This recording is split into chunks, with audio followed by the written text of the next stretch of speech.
What's going on, YouTube? Metal Complex here, and today I have a really cool and interesting knife to show you guys. This is a full custom Curtis ODT, and as you can see, it is a very small, and I mistakenly called this a chisel grind when I unboxed it, but it looks like a chisel, but I mean it's a conventional V grind, but it's ground like each side like a chisel or scraper tool. Really cool. Now, before we get into this, full disclosure, after I unboxed it, Jeff messaged me and told me that this was for me, that he had actually traded for two of these and was giving me one. So once again, Jeff has gone above and beyond, like many people who have helped me out with this channel, and just done something infinitely generous that I don't know if I'll ever be able to properly pay back. So Jeff, thank you so much. This is so cool. I've been carrying this and playing with it. It's so much fun. Now, because of that, and because of the nature of this knife, what it is, how it's made, how expensive it is, the combination of those things is going to, number one, make me too biased to give a fully honest review, and number two, this is the type of knife that just only a very specific few are going to be actually interested in buying. So reviewing it does me no good, and it does the maker no good. I will give you my thoughts on it, but it's really going to be more of an overview. I'm going to say right off the bat,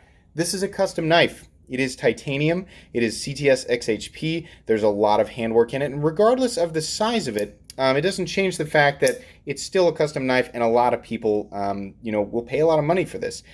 This particular one, well, these in general at base price run $300. This particular one runs $400. Now, 99.9% of people interested in knives are not going to be interested in something like that, but regardless of what you think of this, these are all sold out. So enough people wanted them bad enough that they're all gone. And if those people are anything like me, they're probably really happy with this. This is just cool. That's what it is. We'll talk about it a little bit more. First, let's go ahead and get a measurement so you guys can see exactly how tiny this thing is. Overall length is coming in at, it's like right at 3 inches. The actual blade length is just a hair over an inch. It's like 1.1 inches. I will say this, probably not going to run into any legality problems in many places with something like this. That is definitely the case. Let's go ahead and do so. Now let's do some size comparisons first, because that's going to be humorous. Up against the Ontario Rat Model 1. Rat 1 coming in at 8.6 inches. You can see here I am zoomed as far in as I can to still be able to get the Rat 1 in frame. How about up against the Spyderco Paramilitary 2? PM2 coming in at 8.3 inches overall. How about up against the Benchmade Griptilian, or in this case, the Ritter Hogue? Ritter Hogue coming in at 8 inches overall. How about a smaller knife for size comparison, the Spyderco Delica? The Spyderco Delica getting a rare opportunity to dwarf the knife that it is being compared against. Delica coming in at 7 inches overall, and the smallest knife that I honestly EDC on the table that people I think can relate to, the Victorinox Cadet. Victorinox Cadet coming in at, I don't even know. Let's measure it. Cadet coming in at 5.5 inches, maybe 5.75 inches overall. So we've thoroughly established that this is a very small knife. This is a flipper knife that is running on bearings, believe it or not. It is a frame lock. There's no steel lock bar insert, though I don't know that it's really entirely necessary. The blade stock thickness is pretty thick on this guy. Yeah, it's a little thicker than the PM2. I think this is 155 thousandths or 165 thousandths, which is probably what his F3 medium is. There's a flipper tab up here. It actually does have a good detent. You can see here. It's got a great detent, but the dimensions of it and the length of the blade just don't really allow it to flip that way. I found that I just need to give it a little bit of wrist, and it does work. It's also absolutely able to be manipulated with one hand. I've opened a couple of letters and a couple of packages at work, and the other nice thing about this is I work in an office, and I'm in Kansas, so not a lot of people are afraid of pocket knives, but I mean, even there, if I'm carrying something like the PM2, I get some people who are like, yeah, that's kind of a big knife. But this, everybody at work thought this was absolutely the coolest thing they'd ever seen. Everybody was like, that is so cool. I love that. That makes so much sense. It's awesome. Blah, blah, blah. I didn't tell them the price on it, but they just thought it was so cool that you could flip that out. So That's another benefit there. How about the weight on this guy? Okay, weight coming in at a unsurprising 1.36 ounces. Let's go ahead and weigh it again. 1.36 ounces. So as you can imagine, it is not heavy. The titanium slabs are not milled out. They are solid titanium, and they look to be about 3/16, perhaps even a little bit thicker than that. They are textured and they are anodized. You can see here the lighting that I've got here in the basement is not doing this justice. There are hues of purple and bronze and gold coming out on the peaks of this texturing. I love textured titanium, and I think Jeff knew that. Really, really beautiful. The blade is at a perfect 90-degree angle and is very lightly stonewashed in a very pleasing way and a very premium way. Absolutely. The blade is very sharp and absolutely does cut, despite it not having a lot of room to drop before it gets to the cutting edge. I was surprised. I thought this would tear or kind of like, but I took a piece of paper and ran the blade through it, and it worked just fine. I'm looking around right now to see if there's anything. You know what? I actually do have a piece of paper that I can demonstrate that with. Let me pull it out here real quick and show you guys. Now, I don't want to lead anybody to believe that this is going to be the ultimate slicing machine, but just to prove that despite its geometry, it will cut. Get this exactly right. Bend that up so that it'll actually bite into it. As you can see there, it actually will cut the paper. It's not necessarily slicing through it perfectly, but it absolutely is sharp enough to make those cuts and slices, and is perfectly functional as an everyday little utilitarian box cutter or letter opener, anything like that. The other thing that I think is really neat is I finally have a purpose. Now, not that I don't know what the purpose of this pocket is, but this pocket in my jeans right here, not this, this is the big pocket. So if I had my larger knife right here, if I can get that on there to give you as an example. If I wanted to carry this knife right here, I can actually just perfectly place this little guy in that pocket right there. And it just fits perfectly. I finally have a use for that pocket, and I just love that. I think that's super cool. You do have the Curtis F3, the easily recognizable pivot, the crosshair. It's my understanding, according to Jeff, Mr. Curtis is an avid shooter. He is, a gun enthusiast, I guess, as far as I understand it. So this represents the crosshairs. The obvious benefit is it is in the shape of a Phillips head screwdriver, so if you need to make adjustments on the pivot, it should be pretty easy. You have some typical deep Torx head screws back here on the back, a nice lanyard loop. Here's one, you've got a couple of standoffs back here, but here's one thing to keep in mind. Because of the dimensions of this and the thickness of the blade, that blade rides up close enough to where you can actually touch it with your finger.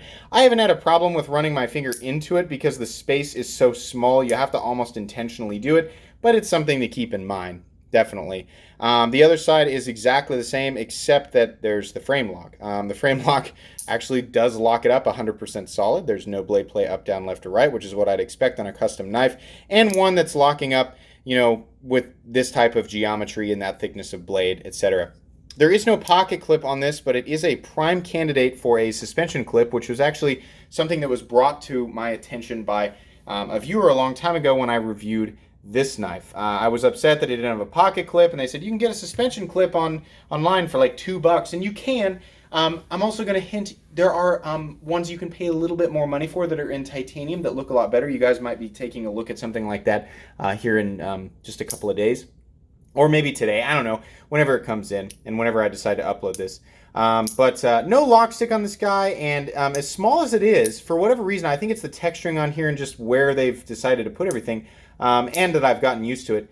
It's actually really easy to manipulate with one hand. I actually really like this thing, and to prove it, if you want to look back at the only other knife that I've ever reviewed that was this size, it was the Benchmade Ali. It looks like it's spelled Aller, or would be pronounced Aller. It's almost the exact same size. It's about the size of a dog tag and has more of a sheep's foot style rounded off blade and just a single cutting edge instead of the edge up here, which, by the way, I'm sure you guys can tell, but this is sharpened up top and right here, just like the Graham Razzle. But I love the Ollie, and I said, It's just it's kind of expensive. You know, a lot of people aren't going to like that. And this, obviously, at $400 or even the base price of $300, it's obviously expensive. It's obviously something that most people are not going to buy. Clearly enough, people liked them that they sold out. They don't have a problem selling, but I think you kind of need to be a custom knife person and the type of person that's wanting something specifically like this, a neat little fidgety sort of scraper cutter tool, you know? Now, what it makes me want, and I mean, this is probably wishful thinking, I would love to find out that Curtis Knives decided to collaborate with one of these companies, these maybe these Chinese companies that are able to, that maybe have a budget line, and we would be able to produce something like this that is thinner with steel liners or countersunk steel liners and G10 and D2 steel. You could still have bearings in it. It would be thinner. You might be able to create a sort of domed backspacer here that would cover the blade, so you could still get that sort of like continuous line right here and right here, but it would just be basically a smaller, less expensive version of it that's not made 100% in the United States and not made with quite as premium materials and might run somewhere around $40 to $50. Honestly, and again, like, I don't know what Mr. Curtis's thoughts are on that. Maybe he is not interested in collaborating with anybody. Maybe he just wants to keep it kind of a small operation and do everything in-house and have his name only associated with USA-produced knives, which I completely understand. But just holding this makes me want a version of it that is less expensive so that the masses can experience it, because it really is a good design. This is an excellent everyday cutting tool design. It's awesome. I like that, and I think a lot of people would really like something like this, even if it isn't the best flipper. I mean, it's just fun to play with. My wife actually got really upset with me in the last couple of days because I kept doing this over and over and over and over again, and I love it. You know, it's something that's fun to hold. But, you know, if you could imagine with me, basically just a thinner stock and some OD green or some G10 scales, and maybe you could spice it up with some colored liners, or, you know, have a cool but less, complicated pivot, probably just Torx head, just simple, you know, and maybe they could even squeeze a pocket clip in on there, who knows, you know, but that would be really cool to see. So I don't know who all's gonna see this. I don't know if Mr. Curtis is interested in collaborating with somebody like that, or if another company is interested in stepping up and creating something that's of similar size and proportions for the rest of us to enjoy. That's just my thoughts. You guys might be completely against me and go, nobody would ever need anything like that, I'm not interested, and that's totally fine. The main idea with this overview is just kind of look at this thing, isn't this fun that this exists? It's very expensive and obviously not going to be for everybody, but it's just really cool. By the way, it's finished perfectly. I mean, everything is perfectly symmetrical. This is obviously created by a master craftsman. Despite it being small and there being an obvious opportunity to cut corners because it's kind of like, haha, you know, it's just a fun little thing. No, he clearly took this just as seriously as his custom knives. How do I know that? Because I've got two other custom knives that I unboxed alongside this one for excellent examples and contrast. So this is just really cool, and that's basically about it, guys. This is just a lot of fun. I love that Jeff wanted to give this to me. Jeff, like I said, I'm never going to be able to repay this generosity. You are too kind, and everybody else who has donated things to the channel and helped out and become a patron. I'm just, I say this it's a broken record, but I'm just infinitely appreciative, and it's so cool. And I'm glad that in doing this, you bring this type of content to everybody who watches my channel. Whether it's people who don't like this or people who really like it, you're bringing content and entertainment to the channel vicariously through the sound of my voice, which hopefully isn't too annoying. But anyways, really, really cool. I hope you guys enjoyed this video, or at least found it mildly entertaining. If you did, please leave a like. If you'd like to check out my other content, I do, of course, have lots of videos of knives that are either expensive or inexpensive that I do or don't like, so check those out. And if you enjoy all my content, then please subscribe to my channel, because there's definitely more coming. Thanks again for watching, everybody, and have a great day.